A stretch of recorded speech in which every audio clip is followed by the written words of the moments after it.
Those of you that follow the channel probably know that my favourite type of pond is an ecosystem pond. But does that make it the best type of pond? Probably not. In this video I want to talk about different types of ponds so that you can decide what pond will suit your lifestyle, goals and budget. G'day, my name is Kev. The aim of my channel is to help people build and maintain ponds without spending a fortune. If that sounds like something that interests you, you might like to subscribe and check out my website ozponds.com. So what type of pond do you want? Do you want to keep lots of big beautiful koi? Maybe you just want a frog or wildlife pond with no fish. Perhaps you'd like something you can jump in on a hot day and cool off. Maybe you're just after a nice waterfall. Some people just want to be able to grow aquatic plants like lilies and lotuses. Or maybe you just want the soothing sounds of a slow-moving stream. Whatever the case may be, there's lots of different ways to achieve your goals. So let's take a look at some of the different ways that people are filtering water and how you can incorporate these concepts to create the pond or water garden of your dreams. Many people that are interested in keeping beautiful large fish like koi will opt to have a dedicated pond just for them. More often than not, it won't have plants as the koi love to eat them. It'll also have plenty of aeration and filtration.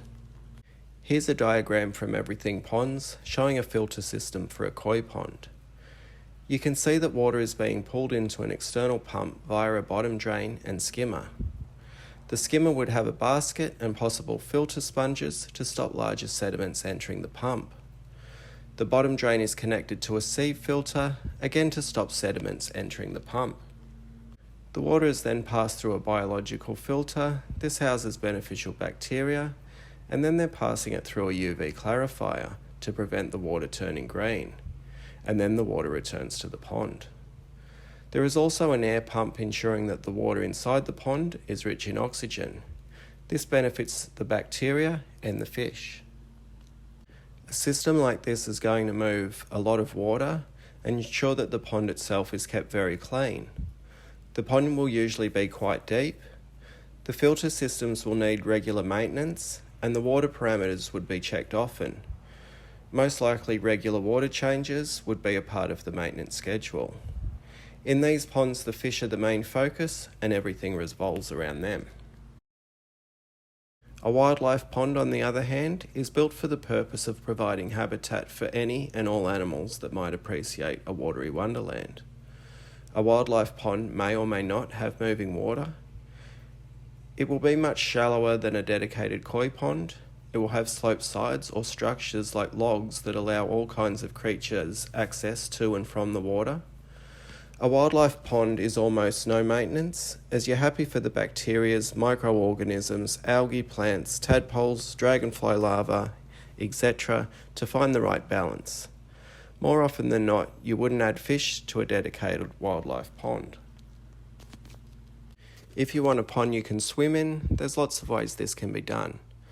I personally like to use a bog filter or wetland filter, much like the recreational ponds you'll see on Greg Wittstock's The Pond Guys channel. These ponds are really supersized ecosystem ponds. An ecosystem pond takes elements from a traditional koi pond in that it moves water through a biological filter and will include some kind of skimming action.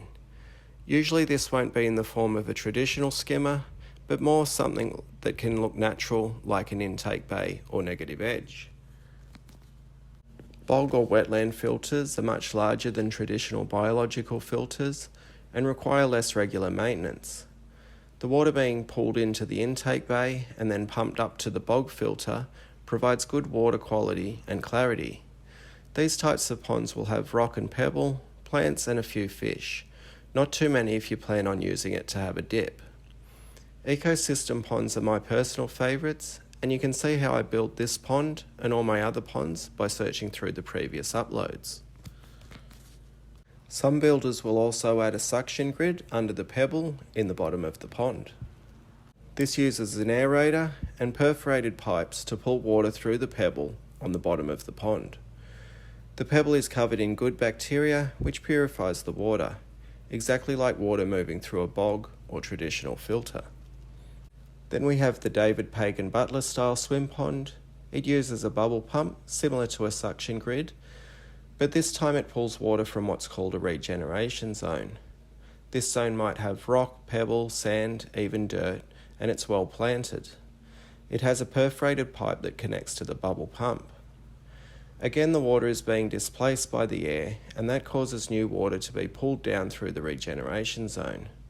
The bacteria and the plants are cleaning the water. This type of pond has no fish to keep nutrient levels very low. The regeneration zone is very much like a wildlife pond, and it's teeming with life. There's another group of pond builders who build much like David, but they use no pumps at all and no plants. The water moves through the regeneration zone through the action of the swimmer and the wind, and that's all.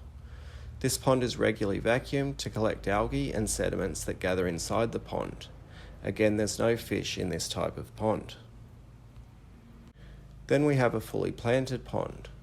This is very similar to the wildlife pond, although in this pond you'll most likely keep fish as you want to be adding nutrients to help feed the plants.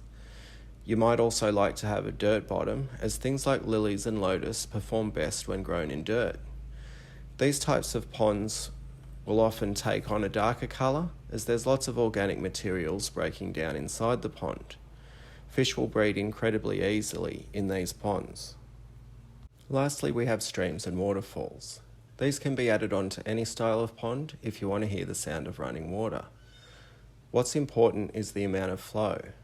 I like to allow 4,000 litres per 30 centimetres of width for a gentle flow rate, and at least 12,000 litres per 30 centimetres for a more noisy, block out the traffic type sound.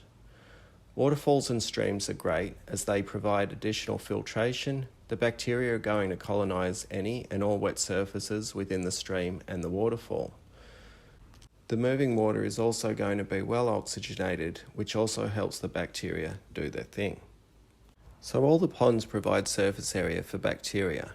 The amount of bacteria or surface/movement of water needed for each pond differs substantially, depending on the goals of the pond. Will you have more fish or less fish? Do you expect high water clarity, or are you happy with low water clarity?